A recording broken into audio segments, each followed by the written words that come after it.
తిరుపతి తొక్కిసలాట ఘటనకు AP CM Chandrababu బాధ్యత వహించాలన్నారు టీటీడీ మాజీ చైర్మన్ భూమన కరుణాకర్ రెడ్డి. నెల రోజులుగా రోజుకో సమీక్ష చేసి చివరికి ప్రజల ప్రాణాలను పొట్టన పెట్టుకున్నారని విమర్శించారు. టీటీడీ పోలీస్ వ్యవస్థ పూర్తిగా విఫలమైందన్నారు. గత ప్రభుత్వ హయాంలో ఎన్నో వేడుకలు సమర్థవంతంగా నిర్వహించామన్నారు. ఘటనకు బాధ్యతగా టీటీడీ ఈవో స్థాయి నుంచి ఎస్పీతో పాటు అందరిపై వేటు వేయాలని డిమాండ్ చేశారు భూమన. వైకుంఠానికే వాళ్లను సాగనంపినట్టుగా ఈ ప్రభుత్వం చేపట్టినటువంటి చర్య వలన జరిగింది. చంద్రబాబు నాయుడు గారు ఆర్భాటం ఎక్కువ, ఆచరణ తక్కువ. ప్రతి క్షణము నేను ఈ రాష్ట్ర బాగోగుల కోసమనే పనిచేస్తున్నాను అని చెప్పుకునేటువంటి వ్యక్తి ఆచరణలో తన స్వార్థానికి అధికారాన్ని రాజకీయాన్ని వాడుకోవటమే తప్ప ఏ రకంగా ప్రజల ప్రయోజనాలను కాపాడుదాము అన్నటువంటి ఆలోచన ఆయనకు ఉండదు అనని ఇప్పటి వరకు ఆయన పరిపాలించిన కాలమంతా కూడా ఇది రుజువు చేసింది.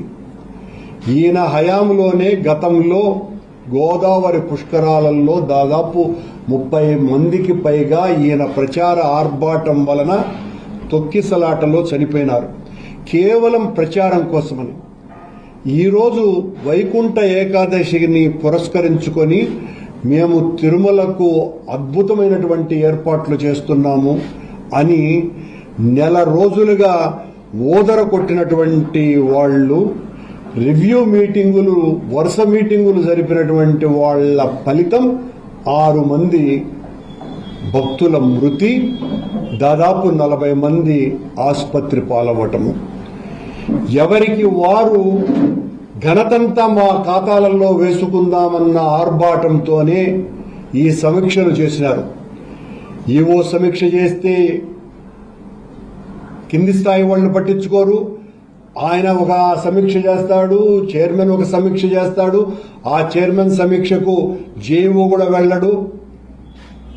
కొండ మీద అడిషనల్ ఈఓ అయితే ఆయనకి నేను రాజు, నన్ను మించిన వాడే లేడు అన్నంతగా ఆయన ప్రవర్తన సాగుతున్నది. పని చేసేవారు ఇంత చేస్తే పని చేసేవారు తగ్గిపోయినారు, పర్యవేక్షకులు జాస్తి అయిపోయినారు.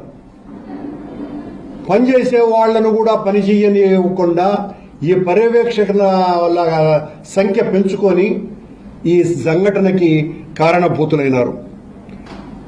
సమన్వయ లోపం కాదు, వ్యవస్థ పూర్తిగా వైఫల్యం చెందటం మూలంగానే ఈ సంఘటన జరిగింది. ఇంత దారుణమైనటువంటి ఘటన జరిగింది.